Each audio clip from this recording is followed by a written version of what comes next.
అవమానాలు భరించి ఆ పరిస్థితులు అంటున్నాడు, అయ్యా వీరిని క్షమించు. మనిషికి ఆ ప్రేమ తెలియట్లేదండి, మనిషికి ఆ ప్రేమ కనపడతలేదు.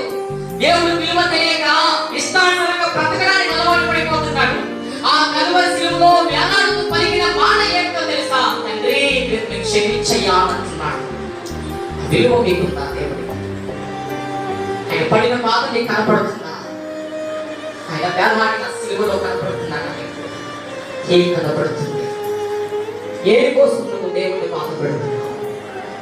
ఇంతగా ఆయన నేను మొరపెడుతున్నాను, అయ్యా తెలియక చేస్తున్నాను, తెలియక పాపంలో బ్రతుకుతున్నాను, క్షమించయ్యాని నీ కోసం నా కోసం మొరపెడుతున్నాను. తండ్రి ప్రేమ అర్థమవుతున్నాను.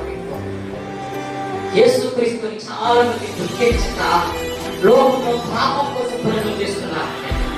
ఆయన ఒక మనిషి కాదు, వ్యక్తి కాదు, ప్రేమ స్వరూపం, ప్రేమను చూపించే దేవుడు. ఎక్కడికి వెళ్ళడానికి ప్రేమ కనపడదు, ఎక్కడికి వెళ్ళినా స్వార్థమే.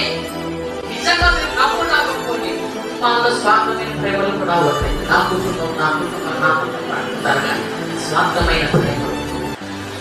ఒక మాటకి అలిగిపోయే బిడ్డలు ఉన్నారు, ఒక మాటకి నేను తిట్టుకునే బిడ్డలు ఉన్నారు, ఒక మాట అంటే ఇంటి నుంచి వెళ్ళిపోయి పరుగులెత్తి నా తల్లిని నా తండ్రిని నీకు చింతలు వేసే బిడ్డలు ఉన్నారు. కానీ ఇవన్నీ మాటలన్నా క్షమించాలని నీకోసం బ్రతుకుతున్నాడు.